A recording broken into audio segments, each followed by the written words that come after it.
Hello there and good afternoon to this special coverage of Ukraine-Russia conflict. Vladimir Putin's war, the so-called special military operation against Ukraine, has unleashed a revival of Cold War liberalism in American and European political discourse and punditry. NATO is back. The West is assembling against the backdrop. It was only a matter of time before the call went out for a Marshall Plan for Ukraine. America's astonishing aid program is widely credited with kickstarting Western Europe's miracles recovery after 1945, which provided the material foundation for the era of so-called embedded liberalism, the synthesis of normative principles and institutions that underpin the post-war order. On the battlefield, latest reports suggest that after recent successful evacuation of some civilians, attacks on steelworks have resumed and contact have been lost with the last remaining soldiers inside. Based on these recent events, questions should be raised. Is Russia now really want to relaunch its military operation over all Ukraine? But does the experience of Marshall Plans really provide a model for contemporary actions? To answer these questions, we have Mr. Alexei Yakubin, PhD in International Relations from Ukraine, and Dr. Gulraz Sheikh, columnist in Foreign Affairs from India. Gentlemen, thank you so much for joining us in this debate. The discussion begins right after this break.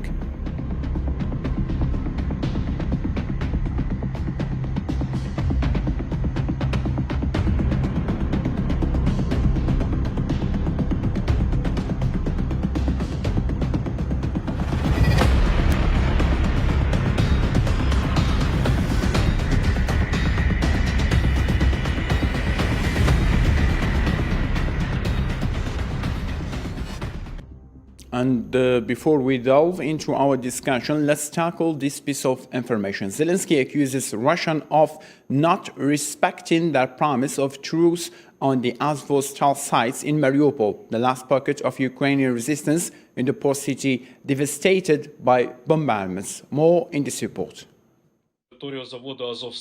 Commander of the Azov battalion accused Russia of breaking the ceasefire and launching an assault on Tuesday on the Azovstal steelworks, the last bastion of resistance in the Ukrainian city of Mariupol. Once again, the Russians have failed to keep their promise of a truce and have not allowed the evacuation of civilians who continue to protect themselves from shelling in the basement of the factory. Shortly before, the Russian Ministry of Defense accused the Azov regiment of having taken advantage of the ceasefire decree to evacuate the civilians, to get out of the basement of the steelworks and to position themselves on the territory and in the factory buildings. In turn, President Vladimir Zelensky affirmed that he will do everything in order to get his citizens out of Mariupol. Today, 156 people arrived in Zaporizhia. Women and children. They stayed in bunkers for more than 2 months. Without doubt, we will continue to do everything in our power to get all our fellow citizens out of Mariupol from Azovstal. It's difficult, but we need everyone who stays there, down civilians and military. Until now, the Russian forces pounded by plane and from the sea the steelworks, whose immense underground galleries dating from the Second World War sheltered combatants and civilians, according to Kiev. On April 21st, Vladimir Putin said that he had ordered his troops not to launch an assault, but to block the areas so that not even a fly would pass.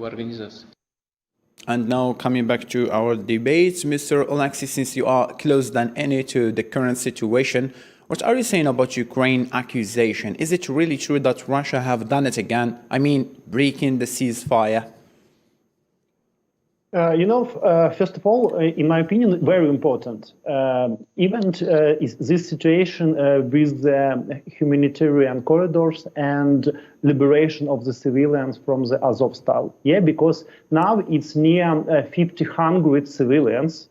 And, for the Vladimir Zelensky, it was a principal question, because Zelensky talking that if these civilians did not liberate, he break the peaceful negotiate and so on. But now we've seen that some negotiate doing according to the liberation of civilians. And in my opinion, it's important because it's some point that some peaceful negotiate between Ukraine and Russia is still possible. Even in this situation, if two sides now much more stress on the military actions, but a peaceful track, it's not a break track. Yeah. It's not some one street way, yeah, but streets with the two ways. And in my opinion, it's very important because now two sides thinking maybe much more about the military actions, but peaceful track also still possible. Mm-hmm. Perfect, understood. Mr. Gurlaz, you are an expert within the foreign affairs policy. So based on that, how can you read the current event? Is this battle going even more longer? And how can you see the efforts made so far by the whole nations toward this crisis? Well, to me, it looks like this battle is going to last for a few years, at least. And what we have, if you want to see the condition and situation of Ukraine 6 months later on, then go and visit Syria. The condition which Syria is having right now will be the condition of the cities and towns of Ukraine. And what we saw there in Mariupol, it was just a trailer. The entire movie will go on and on and on in all the cities and towns of Ukraine because Russia has restored to its classic pattern of shelling the towns, the artillery, and Russians are very good in their artillery warfare. In initial days of the attack, they were trying not to disturb the civilian population, not to kill the civilian population, but they failed miserably. And till now, what I can say that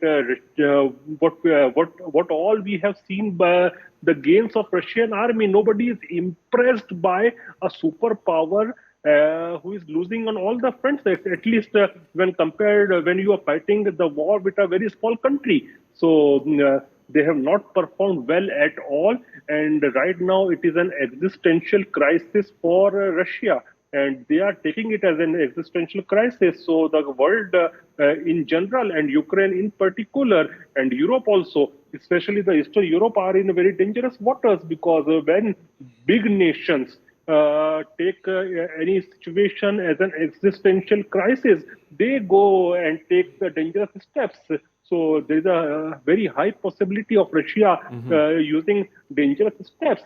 And right now what I am seeing that they are using the classical pattern of Russia, what we saw in the Battle of Grozny, what we saw in Aleppo. It was all shelling the towns, converting the civilian population into refugees, and whatever is left, then they take it as a military target. So that's all they are doing right now. And I think the 9th of May, the victory day is coming. Putin will do his best to take control of this Azovstal, and he will try to claim somewhat victory on 9th of May. He will try to project it as a shield or as a gain of victory, a gain of war. So let's think, and I think the West in particular and United States in general, West in general and United States in particular will try their level best that Russia should not get a big term victory there. And they will do everything. They will fight up till the last Ukrainian blood so that Russia doesn't win. So this is a very dangerous war, and it can go anywhere, it can expand anytime. Quite understood, Mr. Gulaz. Thank you so much. All right, moving on now. Prime Minister Narendra Modi had a 90 minutes one-on-one meeting with French President Emmanuel Macron on Wednesday evening at Élysée Palace, focused on the consequences and solutions to the war in Ukraine, rather than the respective positions of the two countries, with the two leaders discussing ways to counter the deteriorating environment in the Indo-Pacific region.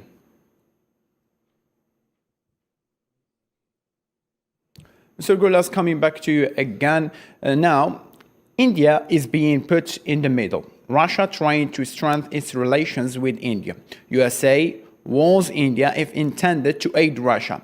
British Prime Minister visited India, and now France received Indian Prime Minister. Why this sudden Indian cooperation by all parties? What role India can deliver?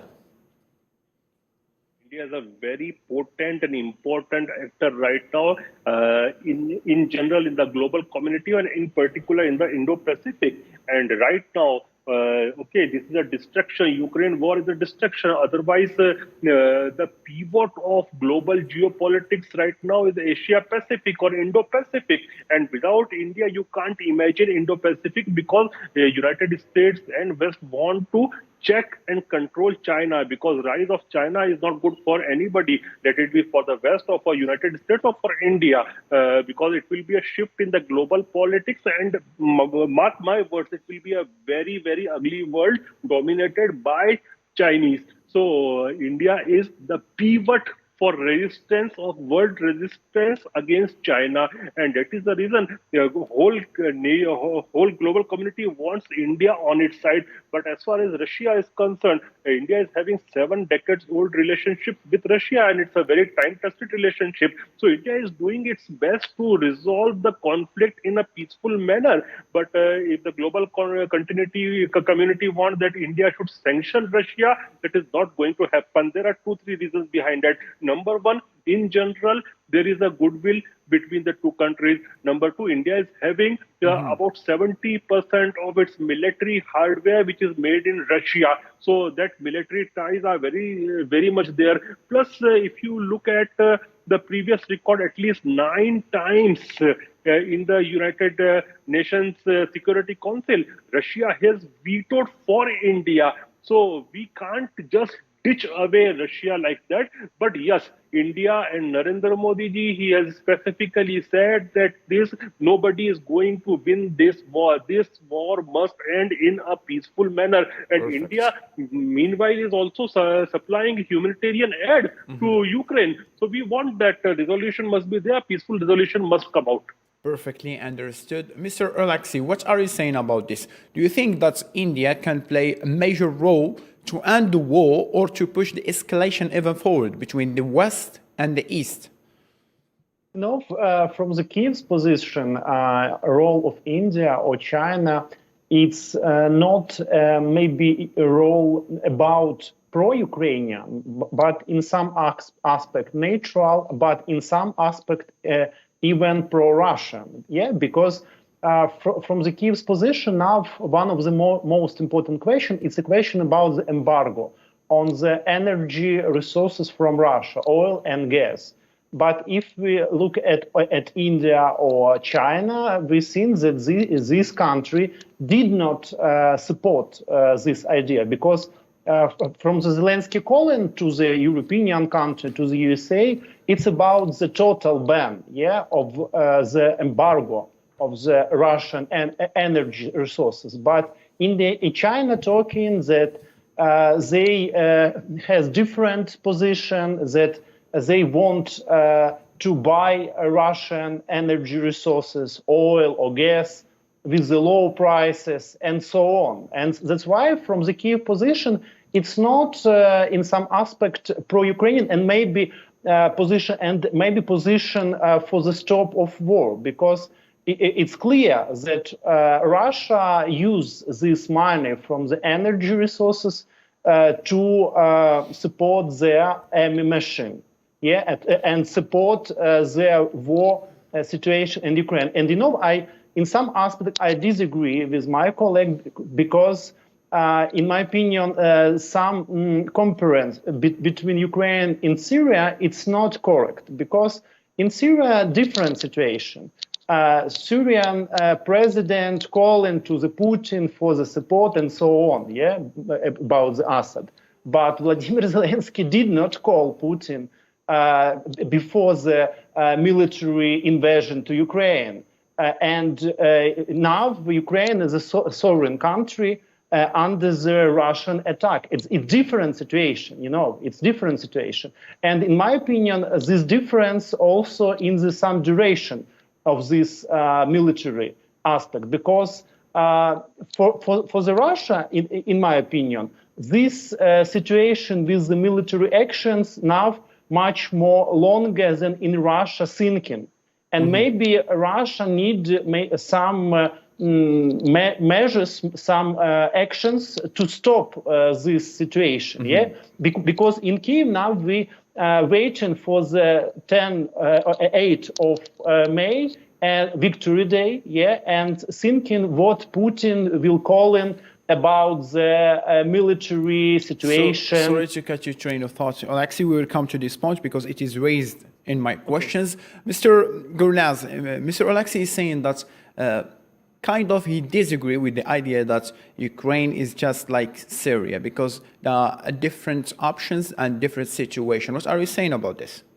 No, I never said that Ukraine and Syria are the similar conditions. I am saying if you want to look at the face of Ukraine with the point of view of battlefield, what today is Syria, 6 months afterwards, you will find Ukraine in the same situation. That is, the towns and buildings and civilian infrastructure all crumbled due to artillery shelling. And Russia and Russian troops are very good in artillery shelling. They were fighting with the Assad forces there in Aleppo, and they destroyed and crumbled whole of Aleppo. The same thing was done in the Chechen War 2.0 when they destroyed whole of the Gruzny. The same tactics I am seeing, the same type of artillery guns are being used right now when it comes to Mariupol or other cities of Ukraine.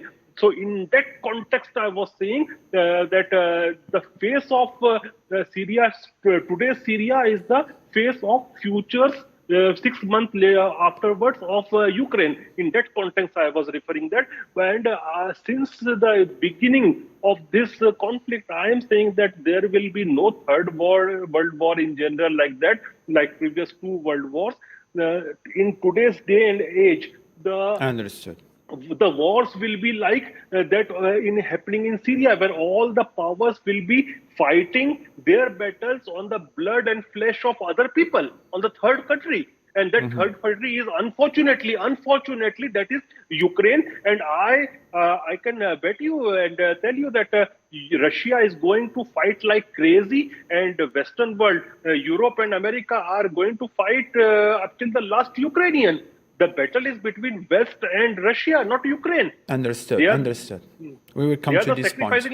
Thank you so much, Mr. Gorlaz. Stated on Friday that Hungary cannot accept the European Union's latest sanctions package in its current shape, which includes an oil import restriction. Orban described the European Commission's current proposal limiting Russian oil import as an atomic bomb detonated on the Hungarian economy, adding that Hungary was willing to discuss if a fresh proposal was made that met with Hungarian interests.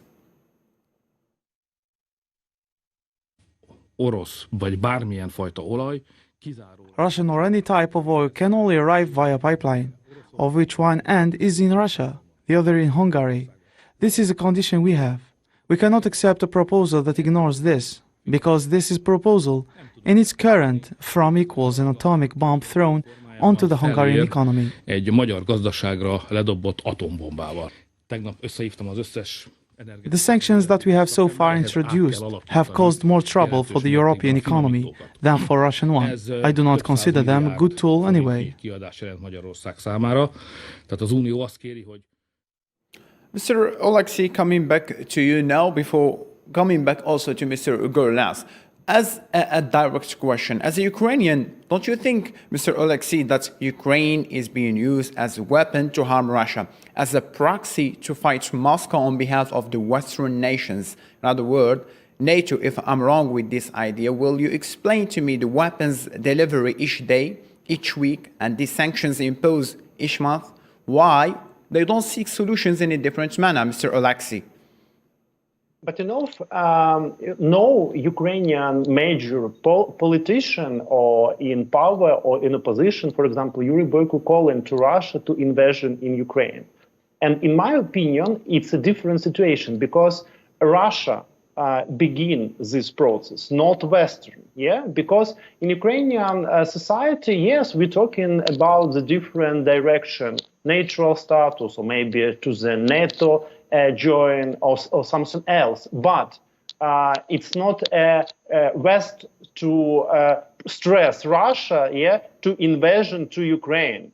And it's, in my opinion, now situation that yes, maybe in some major, yeah, geopolitical level, it's some contradictions between West, collective West, with China or Russia as the allies, yeah, between China or Russia.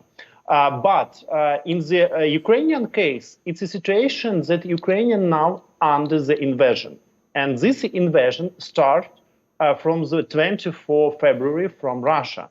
And it's some fact, it's a key fact, yeah? And yes, maybe now for some Western countries to use this situation according to their geopolitical, yeah, fighting with Russia and so on. But if this invasion did not existed, maybe this situation now, we're not talking about the situation with some Western sanctions and some restricts for the Russia. Mm-hmm. Understood. Mr. Because did not cause, yeah, did not have cause for this, yeah. Mm-hmm. Perfectly understood. Mr. Gurlas, coming back to you. Previously, I have talked to one of my guests, Mr. Hussein Askari, who is a member of the Belt and Road Initiative in Sweden. And he told me that these sanctions imposed on Russia is a suicidal policy because it will destroy not only Russia, but rather the whole continent. And here it is now. Orban is admitting this latter. See, if you call Putin an autocrat, then I will say Mr. Viktor Orban is a junior Putin, he himself. And well, we are talking about very small people. Yesterday, what was the take of Pope Francis? And he categorically said two things. He said that NATO was barking on the borders of Russia, number one. And secondly, he said that the arm companies, the arm and ammunition companies of the world, they gain by the conflicts.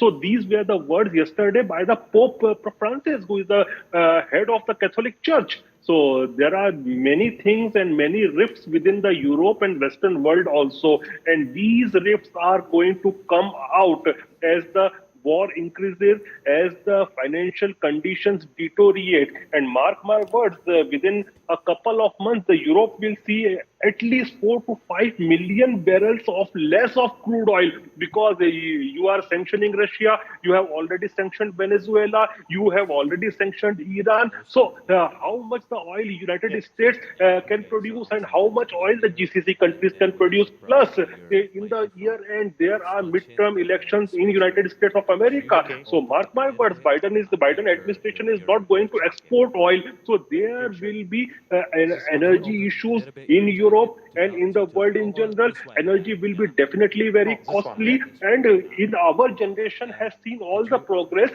with the cheap energy. So gone are the days of cheaper energy. So within the European Union, you will see many fissures, especially between the north and south of European Union. Quite understood. On Thursday morning, UK Prime Minister Boris Johnson met with his Japanese colleague Fumio Kishida. The leaders met in Downing Street to talk about global security and how to boost Japan-UK cooperation. During the meeting, Johnson praised the Japanese Prime Minister for his government's strong position against Russia's military action in Ukraine.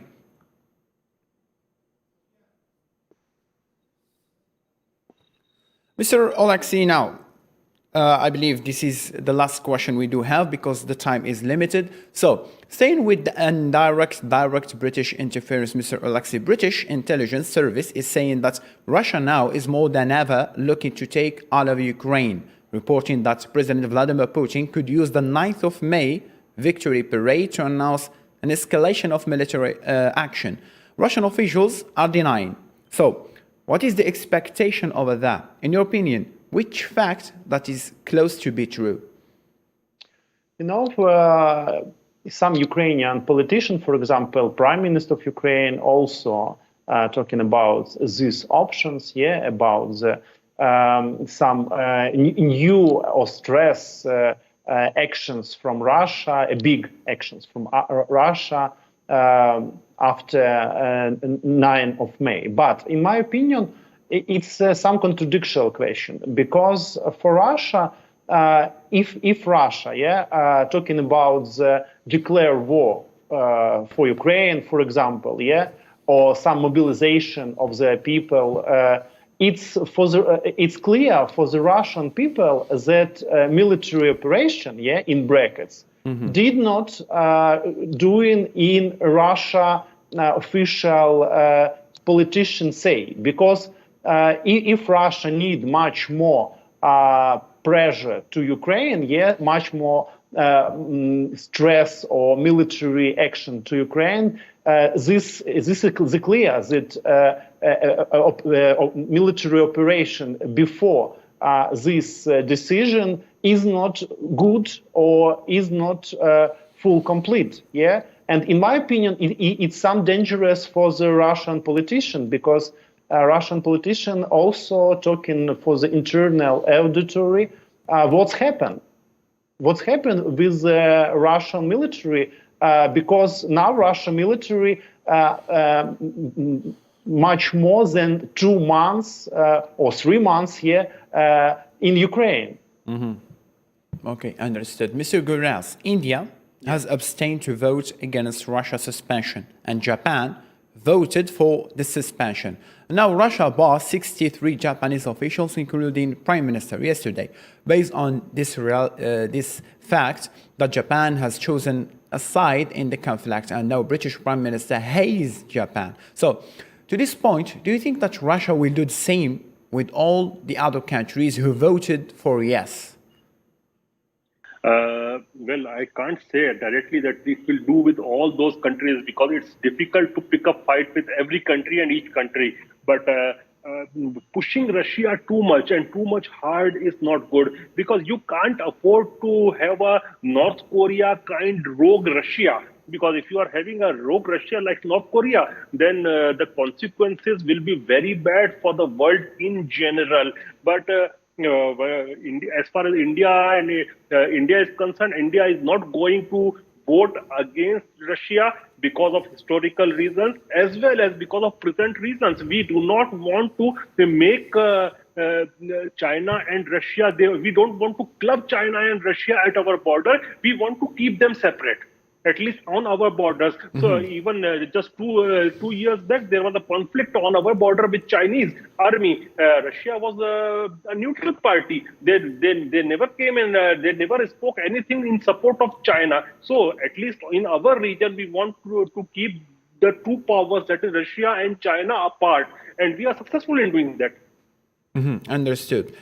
Ukrainian president addressed the nation saying that Ukraine needs a modern version of the Marshall Plan. So, on this idea, Mr. Alexei, that you think that the Marshall Plan that was made by the US in 1954 will help Ukraine to go back again, to stand on its feet?